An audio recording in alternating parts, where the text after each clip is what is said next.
Flambant neuf, c'est à Berlin que le 1000e hôtel Ibis ouvre ses portes. L'occasion pour le groupe Accor, propriétaire de la marque, d'organiser une conférence de presse pour dresser l'état des lieux du segment économique. Sébastien Bazin, arrivé en août 2013 à la tête du groupe, ne cache pas sa satisfaction. Ibis being almost half of Accor today, a bit more than half of Accor results, it's 58% of Accor results, Ibis family years. It is the locomotive for Accor. This is the brand through which we're going to be developing the faster. Ibis, une marque qui a opéré une véritable transformation ces 2 dernières années. Le segment économique d'Accor comptait auparavant les hôtels Ibis, All Seasons et Tap Hotel.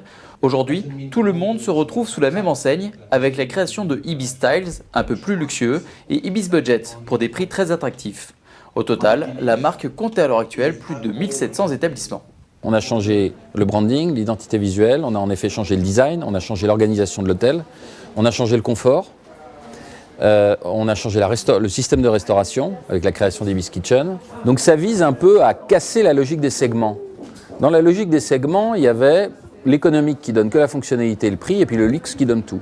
Maintenant, ça a changé, la règle a changé. L'accueil, la chaleur, la praticité, la fonctionnalité, l'efficacité, que tout se passe bien, on en a envie. Et de ce point de vue-là, on essaye d'être une référence. Visite guidée pour appuyer le propos. La taille des chambres varie, mais le confort est standardisé, à l'image de cette nouvelle literie appelée Sweet Bed by Ibis, produit exclusivement par le groupe Accor. Le taux de satisfaction a augmenté de 40% à 60% immédiatement avec ce lit. Et tout le monde nous dit, voilà, ça c'est un super lit. Et vous pouvez déjà commander ce lit par Internet, parce que tous les gens qui quittent l'hôtel nous disent « mais je veux avoir ce lit-là à la maison ». Aujourd'hui, Ibis est la marque leader du segment économique sur 4 continents. Seuls les États-Unis restent un territoire déjà monopolisé par d'autres groupes, hors de question pour le moment de s'aventurer là-bas. C'est une famille qui a une vocation à se développer sur un nombre incroyable de territoires, pays émergents, Amérique latine, Asie-Pacifique, et qui va continuer à se développer très vite en Europe, puisqu'en fait on ouvre un Ibis tous les 3 jours dans le monde.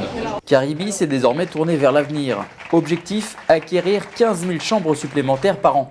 L'Europe, qui compte déjà un parc conséquent d'hôtels Ibis, se voit appliquer une stratégie différente.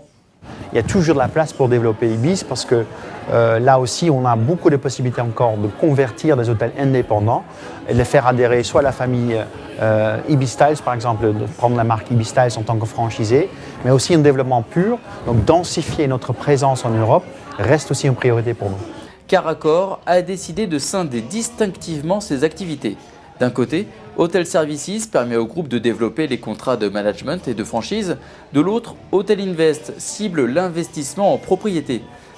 Cette même logique s'applique en France, où le groupe possède déjà plus de 800 hôtels Ibis. C'est un développement qui se fait aujourd'hui essentiellement en franchise, mais dans le contexte de la nouvelle stratégie de Accor, avec la création donc, de cette branche Hotel Invest, nous ne nous interdisons pas désormais de regarder de nouveau des projets en investissement dans le cadre de cette organisation Hotel Invest. Prochain challenge pour le groupe, les canaux de distribution digitale.